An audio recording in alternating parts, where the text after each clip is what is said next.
And we're back, and not much happens in this episode. Yeah, this is Uh, but we're going to talk about the Aztecs because we're talking more about polytheism. right. And I've been doing some. I've been over in the Fatal and Friends thread plug. I have been reviewing GURPS Aztecs in depth, and it's a very interesting book for a book that is. It's 30 years old, and if you have any kind of historical training, you can tell. And this guy very clearly went off a mixture of he went back and read his primary sources written by Spanish friars, and also his high school textbooks. And that's about the level of scholarly analysis that's going on there, and it's just so frustrating to deal with because he had this guy with training, he could have been a historian. He had the aptitude and the insight, and he didn't, and so he produced something that's just a bunch of that's just terrible on all kinds of levels. But such is life. But anyway, so basically this has been yeah.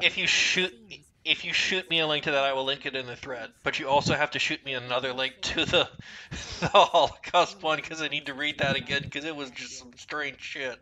Yeah, there's do you know you can Google Fatal and Friends archive and it'll just pull up the archive. And then you can look it's the word Shoah, SHOAH is how you find it in that page.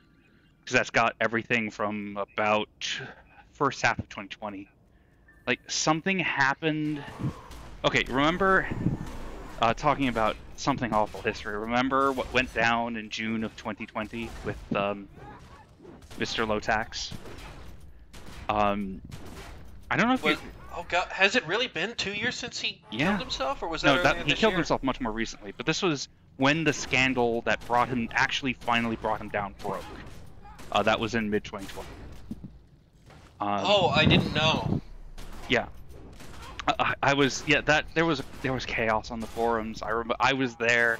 I remember watching as the moderators pulled a coup on him and locked him out of his website and negotiated with him. Like an actual palace coup. It was amazing. But no, what was amazing was there was a fake forums prank where they performed a palace coup, and then they actually performed a palace coup. Those were wild times. But they ended up locking him out and getting him off the website performing and everything. So, but the Fatal and Friends archive stopped updating. So, but this is well before that. Anyway, but I'm getting off topic.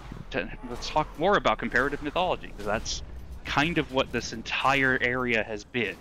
One day when we get to Transylvania, I'll be able to talk more about other topics than comparative mythology because that's late antiquity is my area of specialty. But for now, so human sacrifice. Now, how do I put this? I think the way that I led off last time was, it was both more and less than what is historically assumed, I believe is what you said.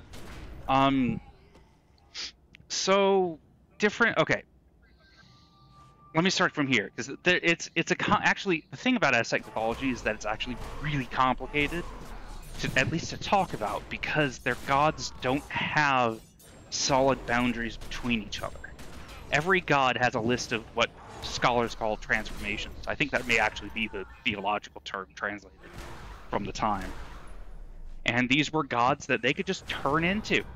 And if they did show up on Earth, they would never show up as their true form. They would show up as other gods or animals or random fucking people coming in to drink your booze. Or there's one who would show up as a version of himself with no head and an open chest and would fly around scaring people. And that just pretty much to be a bad omen, just to fuck with people because he was that kind of god. And it was very strange, but God, it's been a while. I'm trying to recapture. I built up to it. So I don't remember. Did we talk about the Aztecs in the last recording? Because we did a recording of this previously that we weren't able to use. So I don't know if I'm Yes, we talked about the Aztecs, and you were speaking of exactly what you're speaking of now, and you. The thing I remember is, first off, it's not Nahuatl, it's Nahuatl, right?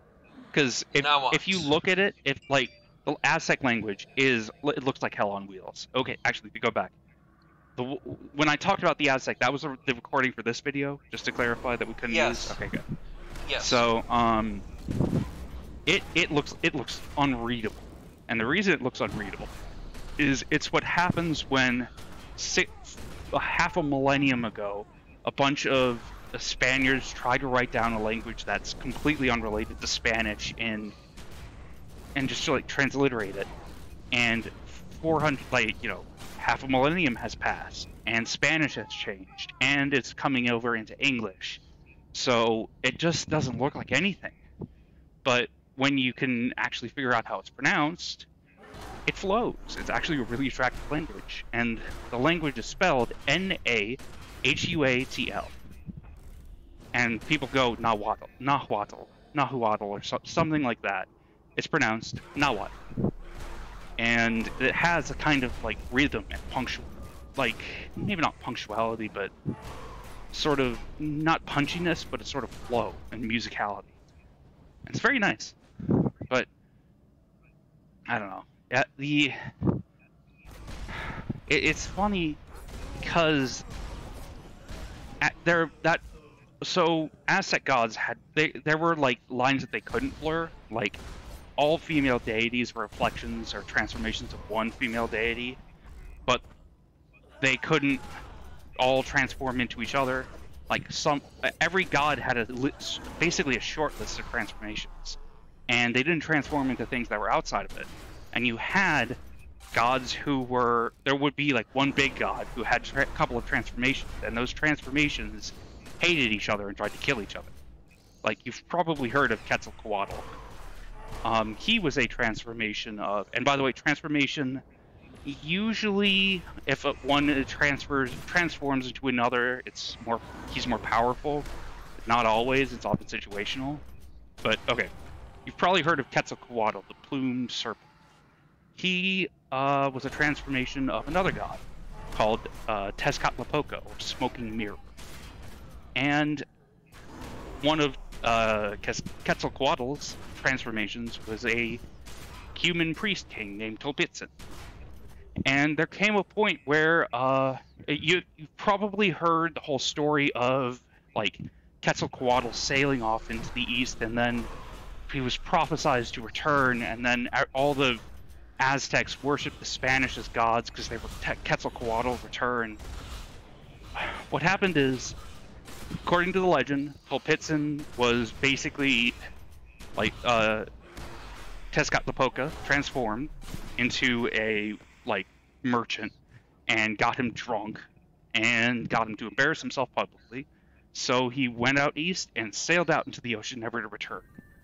And the Spanish, when they heard that, and they did this a lot with native legends, they tried to take this and twist it to make everything there look like omens. They then added the whole "and then he is fated to come back" thing, and all wrote it down. And because all we have of Aztec myth is written by Spanish like priests.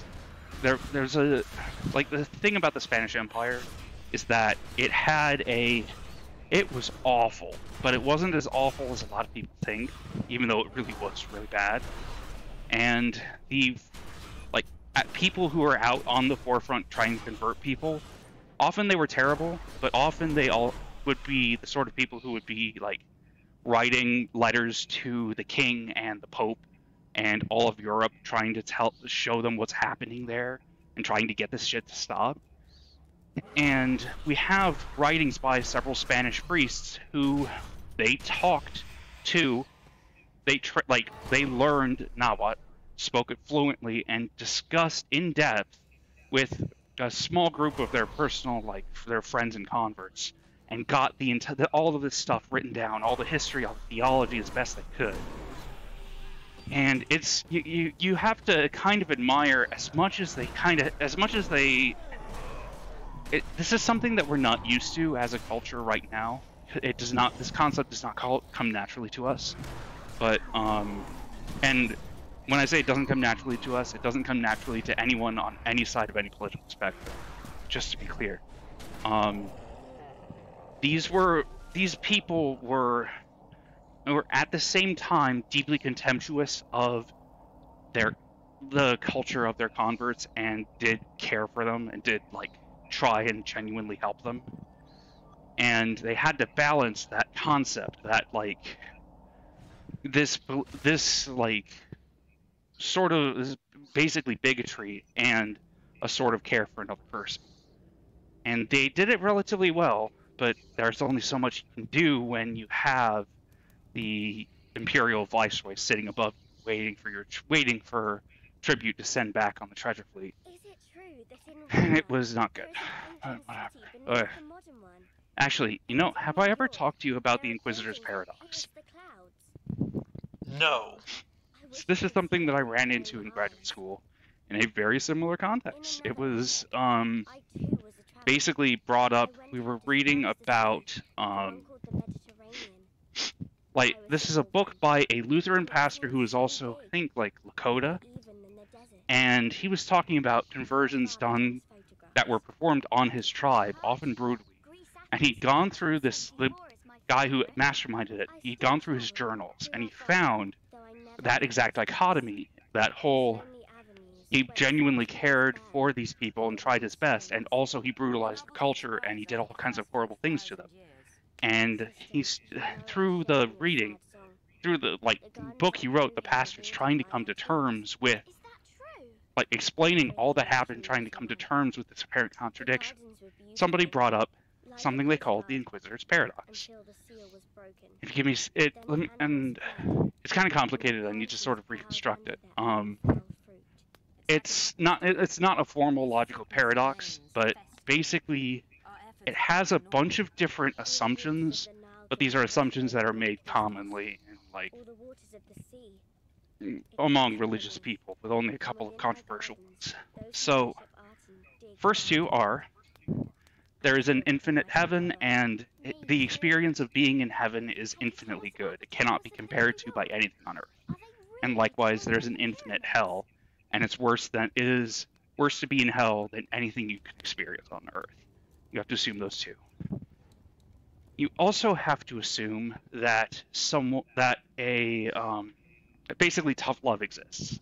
That it is possible to expose someone to a negative stimulus or a negative experience, a bad experience, and have them and have that experience cause good behaviors that lead to good experiences, or get them into heaven and get them the good experience there. Because it's entirely possible for people to argue that's just a bad thing. You have to be able to accept those. You can weigh those two together. Does that make sense?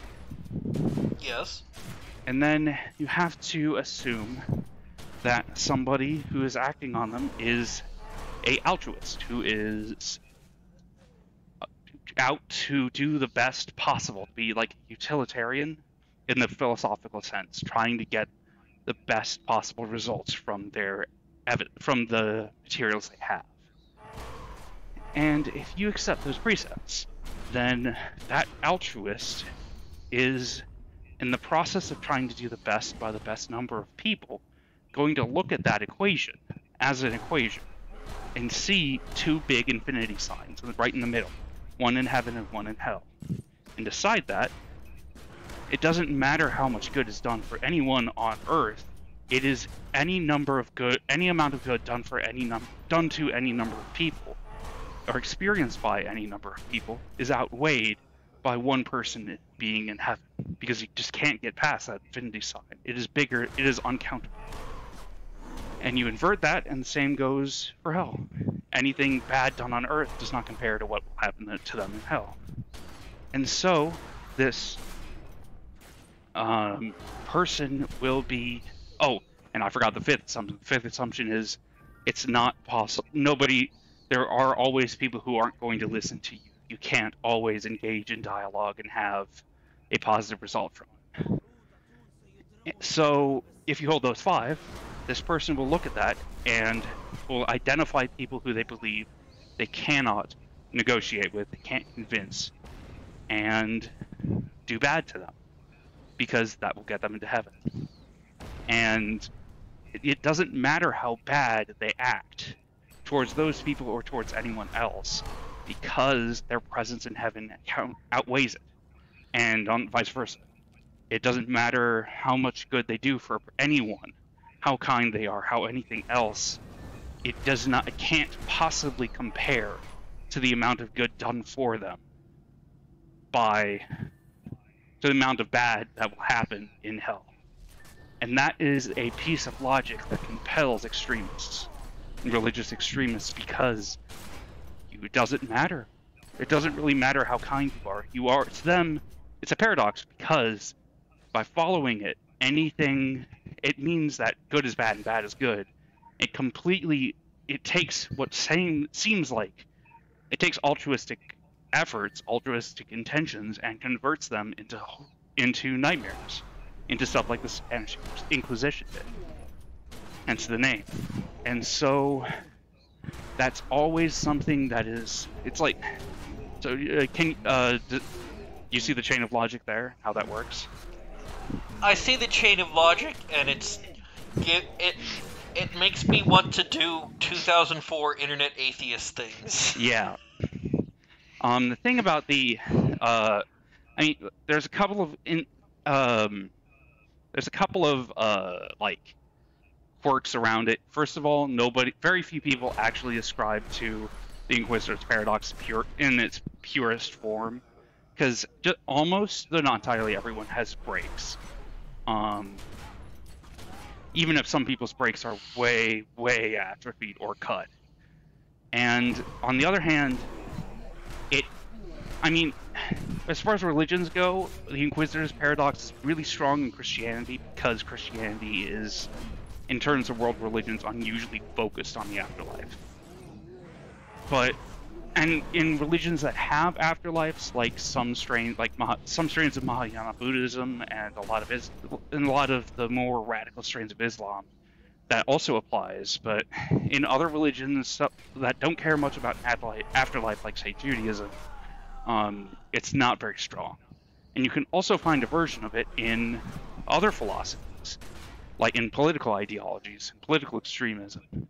You just change the heaven and hell to a sort of theoretical promised land of, like in communism, you replace heaven with true communism, or in libertarianism, you replace heaven with the concept of a truly free market. And it's watered down, it's not as effective, but it's still compelling to people who subscribe to it. So this chain of logic is something that it's extremely dangerous. It's something that is underlies. And it's dangerous because it turns altruism into often violent behavior, and it is impossible to and makes it very hard to deal with people who subscribe to it, because that's how that is in their own minds how they are good people, and they are violating their own deepest values by not doing that. And you can't, someone who's a nihilist and somebody who's doesn't care about anyone, that's a very different person to deal with than someone who's trying to help, and by helping causes immense harm. And people are very prone to thinking of that. In modern Western culture especially, are very prone to confusing intent with action, and kind of assuming that good intent will lead to good results. And the thing about the Inquisitor's paradox is that it forces good intent into bad results. So that's something that is if you ever look into a lot of missionary activity, you will find that concept. You will, once you're aware of it, you'll see it bursting out of the page. You'll see it being used to justify all kinds of behavior, and it's awful. Hello, Bubba. So, what do you think? Does that sound? Honestly, all I could think of was the residential schools. Yeah, there you go. It's, what was it? Spare the child, kill the Indian, and they ended up killing the child. It's Yeah, I remember like a month ago the Pope went to Canada and was like, "Sorry." yeah. God. I mean, I don't know. I mean, to be fair, what is the Pope supposed to do? Yeah, the Pope can't He really. wasn't Pope when this happened. You- Like, he's coming to the organization at kind of a late moment. Yeah, he can't really do that much. But he did at least. I remember his apology being pretty like odd, a lot more effusive, a lot more like self-castigating than you'd expect a world leader to Well, say. he's a Jesuit. They're the thinky part of the church. Yeah, yeah, that's fair. Like the Jesuits could be good, they could be bad, but they're definitely thinky. 'Cause my graduate remember being at did I tell you what school I went to for my history degree, my master's? No, I don't. Loyola believe you did. University. It was a Jesuit school. And I ran into a friar who was just in like street clothes. He talked to me. This came up, and when he realized I was Jewish, without missing a beat, he referred me to the college's Jewish club, which apparently had several hundred members. So That wouldn't have happened 50 years ago. no, that would not have happened 50 years ago. But it was it was I wasn't shocked, but it was interesting to see. Like, but like, and it's the reason I'm like the guy who founded the Jesuit order was a Spanish soldier named Ignatius Loyola, and that's where the name comes from. And that's an odd piece of history that is, and stuff that has happened down to this current day. But anyway, I remember, was it this part you were complaining about? Did I talk over that? Yeah, last time we recorded this, which we can't use because I revealed personal information. I was complaining about this because it's a stealth mission, and you only get one shot at stealth missions, and then if you're VIP, you have to wait 8 hours before you can do the mission again. So you kind of got to one-shot these, and I managed to one-shot this. But, you know, that's one of the achievements I didn't bother to go to on my main, was getting all the stealth achievements. I was just like, no, fucking doing that. That is not fun. Yeah, God, Secret World game design. It's too smart for its own good, and sometimes they forget that they're working with an MMO engine, and they just get that. And you got to admire their boldness. They really do experiment with the medium, but not all of their experiments land. I want someone to buy this IP and make more games. Yeah, they're not going to make any more games for this. Like, I don't think. Which is a shame. Give me a second. Not Funcom, at least. Or whoever owns this. I think it's Funcom. My apologies. I had to blow my nose. Can you repeat that? I was saying I think Funcom's the one who owns this. Yeah. I'm not sure. Funcom owns it. I know they made it. I think they still own it. Because I remember Gamescom happened, and they announced a Dune MMO. That's... Oh my god. What do you even do It's with a that? survival crafting MMO Of course set on it is. Arrakis. Of course it is. Because their other survival crafting MMO, Age of Conan or whatever, is doing really well. So they said, let's just, transfer that to Dune. That does sound like just Age of Conan with some sci-fi instead of like bare boobs. Oh no, they'll probably still be bare boobs. That's right. But they'll be sci-fi boobs. Okay, that's good to know. God. And I derp around a lot because I can't manage to get my hitbox to jump onto this broken pillar to get that. So I just sort of derp around and pull up a walkthrough. The walkthrough's like, yeah, you just got to keep jumping at it. And I'm like, okay. Well, you gotta admire their boldness. It reminds me of that one. Um, it reminds me of one piece of lore in Tokyo that you have to swap to a specific sprint for because it has a larger hitbox. That's mean. Well, I mean, honestly, that's clever, but it depends on how inaccessible that sprint is. It's not very. Oh. Like, I think you get it from doing a mission at base. I don't really remember. Not very hard. No, I think it's like any motorcycle emote, and you get one of those in the base game. Sorry. Yeah. It's like something stuck. Something must have flown up my nose or something. It's crazy. But yeah. And about here in the last video, we were recounting how the Aztecs were simultaneously sacrificing people and very anti-sacrificing people. Right. So, transformations. Every boundaries between gods and anything else really was very, very loose. Like, the Aztecs didn't really have the same kind of effect. Their afterlife was, if you died in the right way, which was basically combat, sacrifice, or childbirth, you would, and also drowning under some circumstances, a few other things, you would go to a sort of simple paradise for 4 years, and then you would come back to Earth as a butterfly, and you would live as a butterfly. Just like, living a butterfly life, you wouldn't be like doing terribly much. You'd just be enjoying being an insect. And if you died another way, your soul would be tested for 4 years, and either you would die during testing, or your soul would just pass into oblivion after that. And that was the long and short of their afterlife, sort of. Because the Aztec soul was multiple.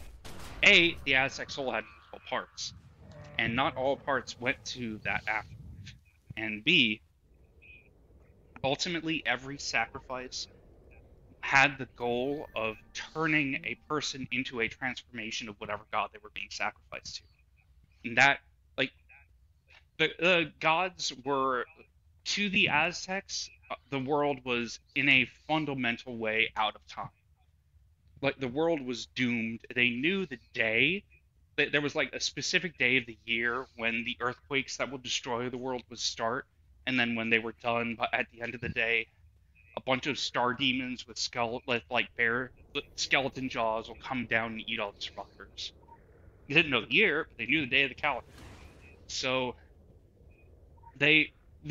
all of the sacrifices they performed, to them at least, existed so that they could keep reality in check, keep reality functioning. And all of they sacrificed to certain gods in certain ways, because that was the most efficient way to gain them energy, to give them energy. And if they tended to, like, one of the typical things they would virtually flay the skins off of people and wear them during ceremonies. And what they would do is they would take the person they were about to flay and then shoot them in the face with arrows, and like kill them immediately, and then flay them. Or they would kill people by very quickly severing the heart, and which tends to kill you. Basically, it kills you through oxygen deprivation to your brain. It is actually a very fast way to die. And all of these different... Sometimes they didn't do that. Sometimes they did all sorts of cruel things. But those were on specific days as exceptions in order to make those sacrifices more effective, get that much more energy to the gods to keep the world turning. They believed in this human sacrifice because they felt that A, it was necessary, and B, it was not murder, it was a form of transformation instead. So it really is more and less than the like the the stereotype kind of is people are sacrificing, like sadists torturing people for hungry gods, and there's a sort of grim necessity around the whole Aztec pantheon that's just where that's not this isn't really something that anybody there wants, but it's also something everyone there accepts as necessary and lives with and tries to find some even joy in when they can. And that's not something. That's It's something. it's very Warhammer 40k. I'm Yeah, gonna be honest. I mean, a little, but the thing about 40k is that it's grimdark. Everything ends bad. And for the Aztecs, they lived in a grim world, but the vast majority of people were not sacrificed. Like they when they could, they greatly prized capturing professional soldiers. That was how you rose up in the ranks, and eventually you had kids, and your kids got all kinds of special privileges, and they went to nice schools. They literally had special schools. They would receive fine. They have land, titles, all sorts of things. They'd get slaves, though. In Mesoamerica at the time, slavery basically meant you owned someone's labor rather than their person, and which is how we're familiar with. So like slaves still had rights and were still kind of citizens sometimes. And isn't that just serfdom? it's closer to indentured. It's essentially indentured servitude.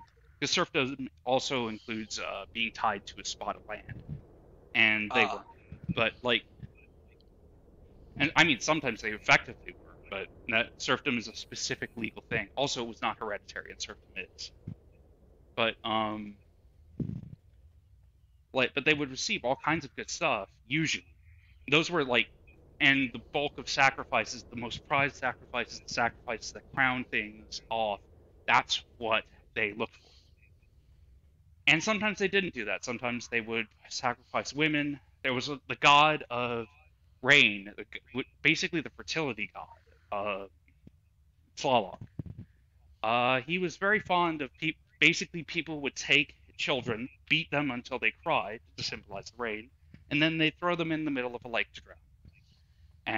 And so those children would go to stay in Tlaloc, in his realm of the underworld, of like heaven, basically, called Rain Palace, which is just sort of a beautiful, quiet, rainy palace that people would live in forever. And oh great, the water temple for all eternity. I mean, it was a lot more comfortable than the water temple, but I think it had the Zelda water temple instead, pretty much. But like, yeah, it was complicated and it was fucked up, but it wasn't like, this is not something. This is the product. Also worth noting, the scale of human sacrifice that the Spanish saw when they came in, which we're talking like across the hundreds of towns and cities of Mesoamerica. These towns would regularly be sacrificing hundreds of people a year. Like, that was very recent. That was something that, like, the guy who instituted it, his grandkid was the guy who, his grandson was the guy who was in charge when the Spaniards arrived. And he basically did that in response to a bunch of bad harvests in a row in the 1450s, and the Spaniards got there in the 1520s. So, or 1510s, rather. And that was something that made them so hated, that scale. Like, every human sacrifice has been practiced in Mesoamerica for hundreds of years, but on the scale of a small number of people, like a few a year to a given god, per city, maybe. And this, like, increasing it by orders of magnitude was the result of the policies of the Aztec Empire specifically, rather than broader society, because the Aztec Empire itself was basically one city-state that had grown to politically control huge amounts of modern Mexico. So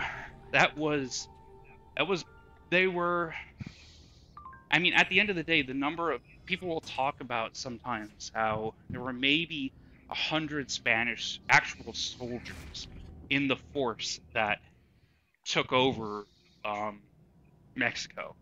And the reason it happened is because all the armies that they used, all the military they used, were all the people who fucking hated at the Aztec Empire and rose up against it and coordinated. And they were working with him from the start. We're working with Cortez from the start. Granted, I mean, like there was one group called the Tlaxcalans, I think, and they actually got a whole bunch of privileges. They got to use horses. They couldn't sacrifice to their gods, but they were basically treated as nobility despite being Indians in a society that the word caste was literally invented by Mexican society in the late 1500s to describe its social system. But aside from that, the Spaniards stamped everything they could out, and they did a lot of that. They burned a lot of things, and we don't have many Aztec accounts of their own history. We don't have any that date back like before hundreds of years after the conquest, because there was a whole philosophical schools that the Mesoamerica at the time had a class of philosophers that served the same social functions that philosophers did in ancient Greece, and often bafflingly similar ways. And we've lost everything they wrote because the Spaniards just burned it. And it's just really saddening. That sucks. But there is some level of irony in there were because if you go into modern Mexico and look at a lot of religious practices, you'll find things that are still look kind of like what the Aztecs did. You will find the Day of the Dead and the idea of celebrating dead ancestors. Not just the idea of celebrating the dead who are looking over you is extremely Aztec. And that's very much present in a lot of parts of Mexican culture. And little bits and pieces are still around. And there was they didn't like it. The priests who had moved in and tried to convert people, they didn't like it. But they couldn't help it. And while they could make people do things through force, that's not always a good way to actually convert someone to make them believe.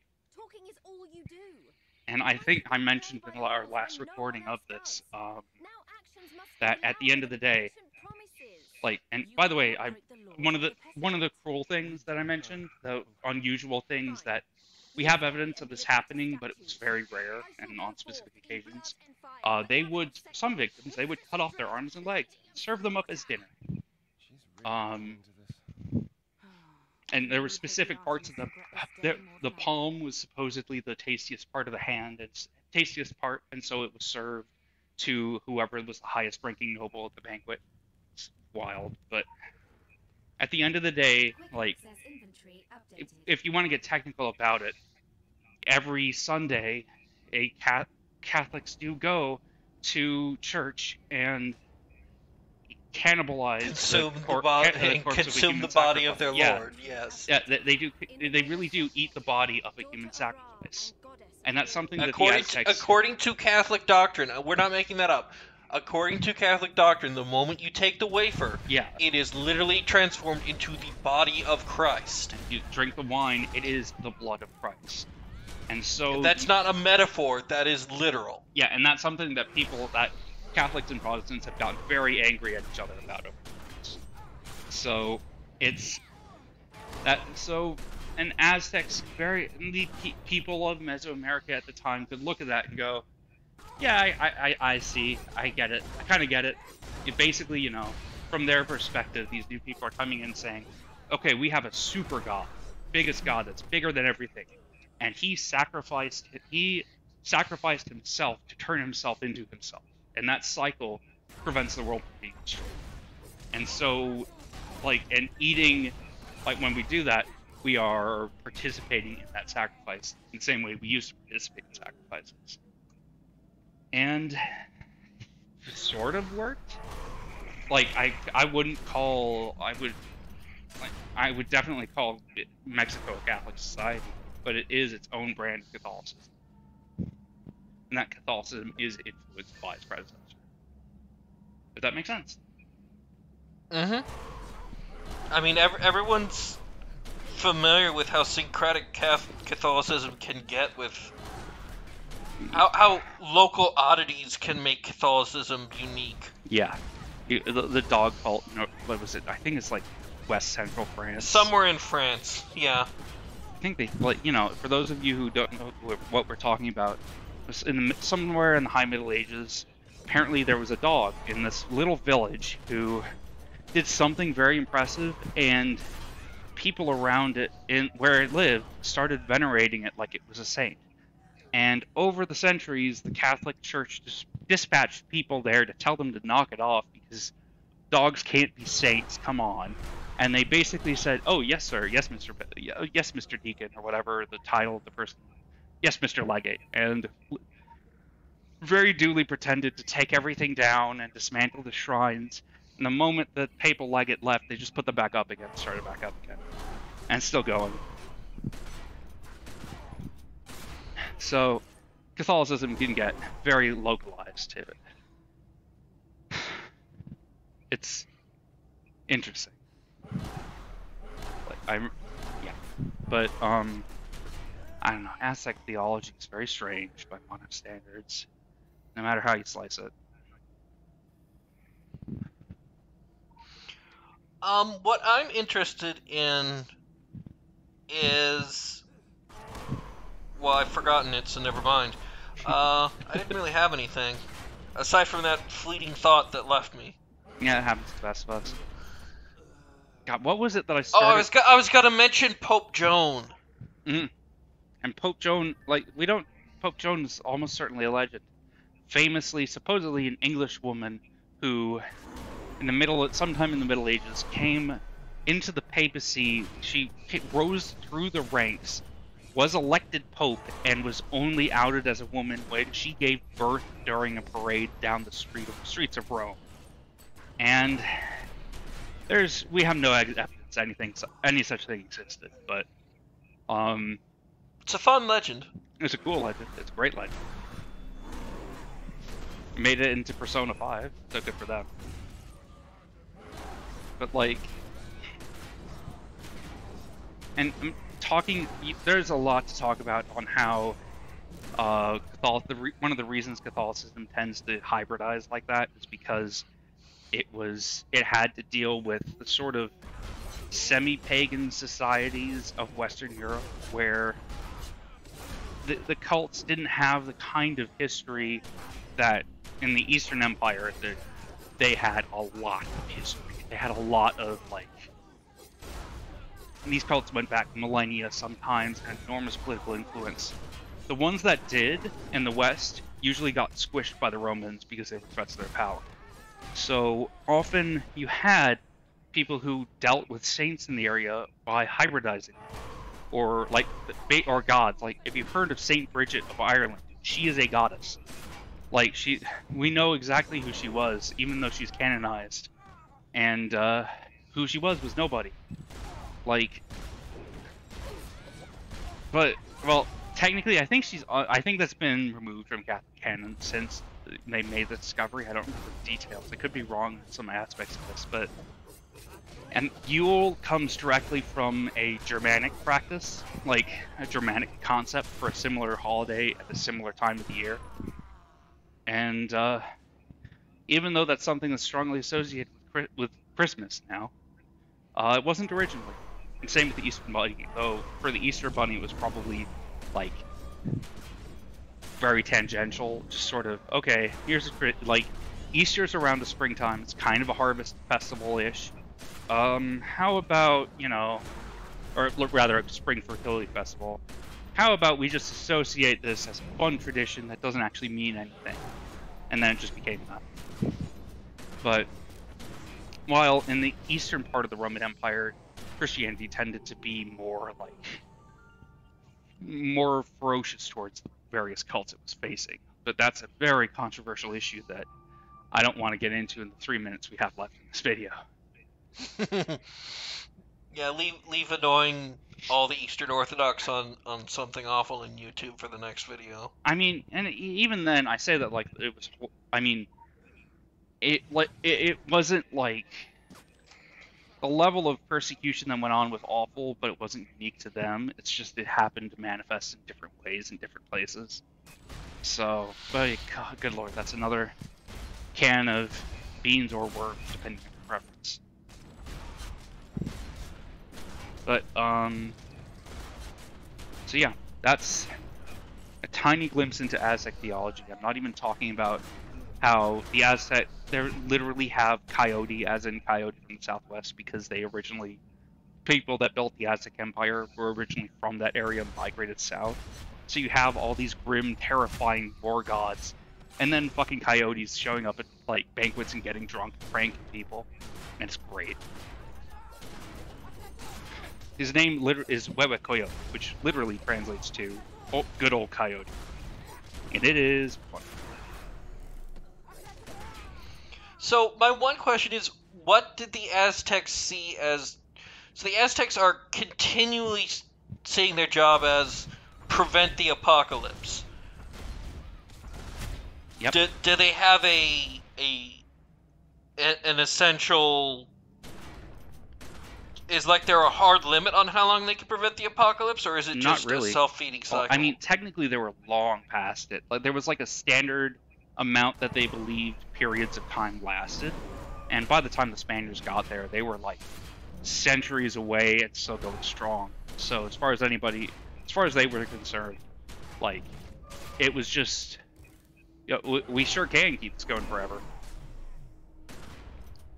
There was actually so Aztecs had a specific sacred calendar that dated back to over like almost 1,000 years, and that it worked out to every 52 years or so. In our calendar, there'd be a ceremony to renew the sun, and the last new fire ceremony was 1502, and the one that was supposed to be held in 1554 never happened, but the world didn't end. So at least we have that going for us. And I believe that just about wraps this up. So, and next time we will be going to the Orochi camp. And seeing them screw up is always fun. It's always fun watching the Orochi do Orochi. It's hashtag just Orochi things.